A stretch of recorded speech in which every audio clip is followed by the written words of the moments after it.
nobody, because I've been preached at for how many years in my life? I'm 60 years old. So from coming up in school, I've been preached at all this time. The example of what I've been preached at was still zero. It took me to get 59 years old to start becoming a hero and understanding what life has to offer me. So, and that's what I basically like to say. We just need to get on board, start coming together, stop letting all these other groups that can live 20 in the house and stay on one block until they get the next house, We can't even go into the grocery store together. So it's us. It's not nobody else's blame. It ain't the history blame because what they did back in slavery and all that. We ain't in slavery right now. We in slavery, but we're not in the time of slavery. We still in slavery, but you have avenues that have opened up that help clear our pathway to righteousness. Thank you very much. I got a couple of questions about that. Some would argue the fact that the only difference between the slavery of today and the slavery of yesterday is we're not picking cotton. That's basically the truth. It's not that I can make you do something right now. We have laws that's set before us now that gives you the right to tell me to get my hands off of you, and that's only a small portion of law because they're still putting their hands on you regardless. It don't make no difference. We can act like we can go around the merry-go-round all we want to and think nobody's going to make it stop. That's not the case. They designed for this to happen to us. Their design is working to the best of their ability. We're getting together now mentally all over the world that's understanding that we don't have to live like that no more. We don't have to live like that. So slavery is only a design thing that has no future to it to me. But years ago you said that drugs were like slavery. And what I want to ask you about that is why you were doing that to the point of, I think you said that you had died twice. I did. And how did, okay, you're a brilliant musician. How did you get to the point of the drug thing to the point to where you died twice to where you are now? How did you make that transition? That was almost 17 years ago that happened, but now it's easier for me because I got some cement under my feet, some foundation on my feet of what's right and what's wrong. Not only to look at life as trying to take a shortcut, and this is a lot of mistakes that we make. We look at the easy way out instead of wanting to put work in and concentrate on what you need to do. I had to go through that. I went from being on top of the world back down to the bottom of the world to where I am at right now. And now I'm at peace with myself. All the things that I've done in my life, I thank God for allowing me to get through that so I can be an example or a piece of conversation to help you not do that. Is that going to stop you from doing it? No, it's not. But if you want to know what to do right, just give God an opportunity. That's what I say. So I formed that in music. That's the name of our choir. We call it Give God an Opportunity. And it's for anybody that want an opportunity to live better than the way that you have. I don't have no denomination. I don't look at the color, none of that, because I'm on a structured path to just do what God gave me to do. And I don't know how large that's going to go or where it's going to go. I do know that it's contacting me all over the world. Everywhere. People are calling. I got a call from Japan about what we're doing with this choir. So these things is just kind of, I didn't call them. Now, I don't even know how they got in touch with me. I don't know how I'm getting these responders, but I do know he gave me a vision to do it, and since I've been doing it, it's flourishing. And I'm thankful. I'm grateful to be a part of it. Now, one thing that you also said that took a great vision to even say that, trying to put the churches together. People have been trying for decades to do that, and as a matter of fact, the last time that most of us can remember that the churches ever came together and did something really constructive was back in 1963, and a lot of people can't remember that.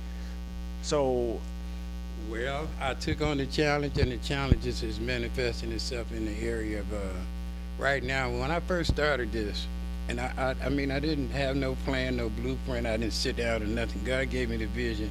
I spoke it into existence. The first rehearsal I had 60 people come to a choir rehearsal. And one of the pastors that was against what I was doing, he came to me and he said, well, how you going to have 60 people coming to choir rehearsal and I can't have 10 people at Bible study? I can't answer that for you. But what I can do is just be obedient to what I'm doing, and they like what they're doing, And so it's growing. I mean, we getting people from all kind of different little churches that want to be a part of this little movement we're doing. First black choir to ever go down to Parkview Field. I didn't know that I was getting ready to walk into these type of doors opening for me, because they opening. They're really opening. I got today a lady called me from Detroit, knows nothing about me, nothing. She talked to my sister and she said, "You got a brother." I don't believe in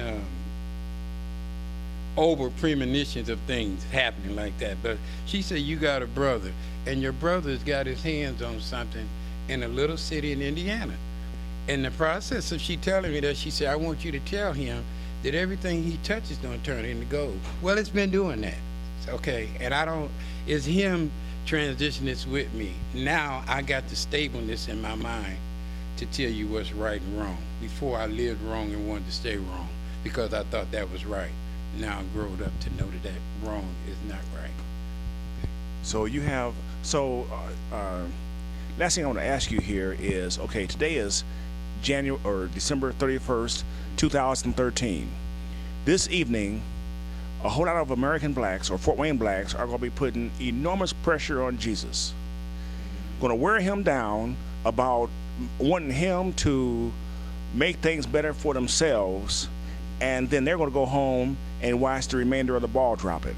You think that just this evening they're putting all that pressure on Jesus? I think that's just an ongoing job. That's a job that he designed for to be able to handle it. We can't handle it. He can't. I can't. No, I understand what you're saying, because just like you saying, I'm going to church tonight too at 10 o'clock and can't wait till I get it out of there at 12 o'clock to get home to see if I can catch the rest of the ball flopping down. I understand exactly what you're saying, but it's a new day now. See, we can't concentrate on what we didn't do and why we didn't do it. We got to figure out what we need to do, and that takes people like you guys doing right now. We need somebody gonna get something out of today that they're gonna understand and take back with them, and be able to say, "Wow, this been going on like that. I'm listening to him.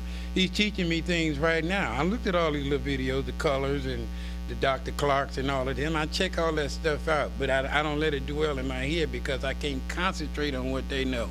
God giving me something to know. So I have to focus my attention on what I know and to be able to be stable in what I'm doing right now. If I take my mind off of what they telling me, then I'm gonna carry myself like this is what they say. I got an individual identity of my own. I don't need to follow nobody else right now. That's that peace I'm talking about. And last thing, since you just said one more thing there, while you were living in Detroit, then you come here to Fort Wayne, and you mentioned Dr. Clark and Hidden Colors. The history of this land here, Detroit and Fort Wayne, there should be a hidden, not so much hidden colors, but hidden history here, because there's so much going on here that we're trying to expose that, we just don't have the bucks like those guys did there. But Robert, I want to thank you for taking a moment and sharing some thoughts here with us, because you are a true example. Here's my last question for you. How old were you when you first started playing the organ or keyboard? Or is it true that you were laying in the crib and your dad gave you a keyboard and then you started playing it? No, it's not almost that true. It's close. It's not that close. I think I came into the world, really. This is a real story. He used to play cartoons on the TV. You remember when TVs was just on coming out and they didn't have no talking and nothing? It'd be the music playing through there. So that was my daddy. So when he used to come home from playing the cartoon, we had insight. Dad played the cartoon, so we used to sit there. So when I got about 2 years old, I can remember that far. He left me at a piano, and this is on the God's truth. It's on Crane and I can't think of the side street in Detroit. He had made a stage in the house and everything, the building of stage, because he had started Martha Reeves and the Vandellas back then, and he was hanging out in Motown with all them people. So I didn't know what I was looking at peeping through the window, but I was seeing them doing that. So eventually I sit at the piano and I made my first song. He came home one day from the cartoon thing and he heard somebody playing the piano. It was me. I never took a lesson. I ain't never took a lesson to this day, but I can play anything and anybody with anybody thanks to him. I give him that credit. So he was inspirational to me because my mama played and my daddy played. So when I came out, I played. And that's what